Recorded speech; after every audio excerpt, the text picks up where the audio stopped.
તારીખ 11 ફેબ્રુઆરી 2024ના રોજ ભરૂચ જિલ્લામાંથી અયોધ્યા ખાતે બરોડાના છીપાપુર રેલવે સ્ટેશનથી ભરૂચ જિલ્લા 28 કાર સેવકો સહિત બરોડા જિલ્લા, મહીસાગર જિલ્લા કાર સેવકો અયોધ્યા જવા પ્રસ્થાન થયા હતા.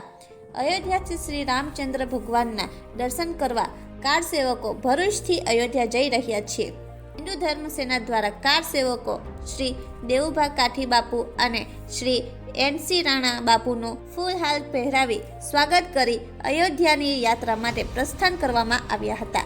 આ પ્રસંગે કાર સેવકો એમના કાર સેવાના ભૂતકાળના અનુભવો વાગોળ્યા હતા અને ધર્મસેનાના કાર્યકરો ધર્મરક્ષા અને રાષ્ટ્રીય રક્ષા કાર્યોમાં તત્પર રહી સેવા કાર્યો કરવા આશીર્વાદ આપ્યા હતા. આ પ્રસંગે હિન્દુ ધર્મસેના દક્ષિણ ગુજરાત પ્રમુખ શ્રી સુધીરસિંહ અટોડરિયા, દક્ષિણ ગુજરાત ઉપપ્રમુખ શ્રી જીણાભાઈ ભરવાડ, શહેર પ્રમુખ શ્રી રાહુલભાઈ વસાવા, નમો મોરચા પ્રદેશ મહિલા મંત્રી શ્રી અનિલાબેન ગજ્જર, નમો મોરચા ભરૂચ શહેર મહામંત્રી શ્રી જય ગજ્જર, ભરૂચ જિલ્લા ઉપપ્રમુખ શ્રી અનિલભાઈ રાણા, શહેર અગ્રણી શ્રી રાજુભાઈ મોદી, કિસાન સંઘ જિલ્લા મહામંત્રી શ્રી રજનીકાંતભાઈ પટેલ, કિસાન સંઘ અંકલેશ્વર વિભાગ પ્રમુખ શ્રી ઉપેન્દ્રસિંહ ડોડિયા, વાલિયા તાલુકા કિસાન સંઘ પ્રમુખ શ્રી ગજેન્દ્રસિંહ પીલુધરિયા, જંબુસર તાલુકા અગ્રણી હિન્દુ ધર્મ સેના ભરૂચ શહેર યુવા અગ્રણી અને રાજુભાઈ પત્ની, હર્ષભાઈ પરમાર, શ્રી વિશાલભાઈ અને હિન્દુ ધર્મ સેનાના કાર્યકરો ઉપસ્થિત રહ્યા હતા. જય શ્રી રામ. ભરૂચ જિલ્લામાંથી કાર સેવકો બરોડા થ્રુ અયોધ્યા જઈ રહ્યા છે. તો ભરૂચ જિલ્લાના પણ 28 કાર સેવકો જઈ રહ્યા છે. તો ભરૂચ જિલ્લાની હિન્દુ ધર્મ સેના ટીમ દ્વારા આજે એનસી રાણા સાહેબ, દેવુભા કાઠી જેઓએ કાર સેવામાં યોગદાન આપેલું, એમનું અહીંથી સ્વાગત કરીને અયોધ્યા રામચંદ્ર ભગવાનના ચરણમાં દર્શન કરે એ માટે જઈ રહ્યા છે. એના માટે આખી ટીમે એમનું ફુલારથી સ્વાગત કર્યું છે. અને આજે ઐતિહાસિક ચુકાદો આવ્યો, 500 વર્ષની ગુલામી પછી આપણે રામ મંદિરના દર્શન પ્રાણ પ્રતિષ્ઠા થઈને દર્શન કરી રહ્યા છે અને કરવા જઈ રહ્યા છે. તો હજારો હિન્દુઓ લોકો શહીદ થયા, લોહીની નદી વહી અને ત્યાર પછી આ પરિણામ રંજિત સંઘર્ષ પછી આ પરિણામ આવ્યું છે. અને એ ક્યારે શક્ય બન્યું? જ્યારે નરેન્દ્ર મોદી અને અમિતભાઈ શાહ કેન્દ્રમાં બેઠેલા હતા અને એમના પ્રયત્નોના અને એમના આધારે આ શક્ય બન્યું. બાકી રામ મંદિર પોતાના નિજ સ્થાન પર બેસે એવી શક્યતા જ નહીં હતી. પણ એમણે જે આ કાર્ય કર્યું એ બદલ નરેન્દ્રભાઈ મોદી સાહેબ અને અમિત શાહને ખૂબ ખૂબ અભિનંદન, શુભેચ્છા અને માતાજીને ભગવાનને પ્રાર્થના કે એમને તંદુરસ્તી, દીર્ઘાયુ મળે.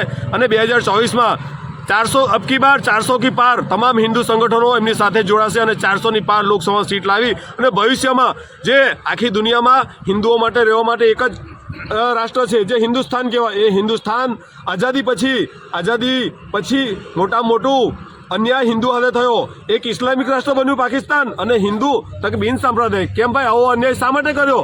કહેવાથી સરકારોએ આવો અન્યાય કરીને હિન્દુઓને રજંજીત. પણ આજે એ સમય પૂરો થઈ ગયો છે. હવે હિન્દુત્વની મહાસદી છે અને 2024માં ફરીવાર વડાપ્રધાન અબકી બાર 400ની પાર બનીને ફરીવાર ઐતિહાસિક ભારત દેશના વડાપ્રધાન બનશે અને હિન્દુ રાષ્ટ્રનું જે સપનું છે તે સાકાર થશે. એવી તમામ હિન્દુ સંગઠનોની અને હિન્દુ જનોની માંગ છે એ પૂર્ણ થશે.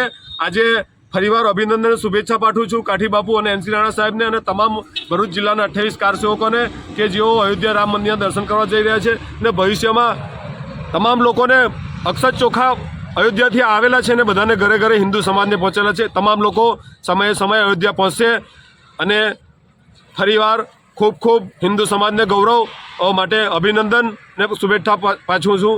જય શ્રી રામ. જય શ્રી રામ. દેવુભા કાઠી વાલિયાથી આવું છું. કાર સેવામાં 1990 અને 1992 બંને કાર સેવામાં અમે ગયેલા, એનસી રાણા અને અમે. 1990માં 14 દિવસ જેલમાં રહ્યા. 92માં તો કલ્યાણસિંહની સરકાર હતી એટલે કોઈ પ્રશ્ન નહોતો. બાબરી ઢાંચો કહેવાતો હતો તેને ધ્વસ્ત કરી અને આવેલા. હાલમાં રામ મંદિરનું જે નિર્માણ થઈ રહ્યું છે ત્યારે ભરૂચથી 28 કાર સેવકો, બરોડાથી અને બાકીના કાર સેવકો અંકલેશ્વરથી અયોધ્યા જવા માટે નીકળેલા છે. આજે સાંજે 6:30ની ટ્રેનમાં અમે જઈશું. 13 તારીખે રામલલાના દર્શન કરીશું અને 13 તારીખે જ રાત્રે બેસી અને 14 તારીખે રાત્રે 1 વાગે બરોડા આવી જઈશું.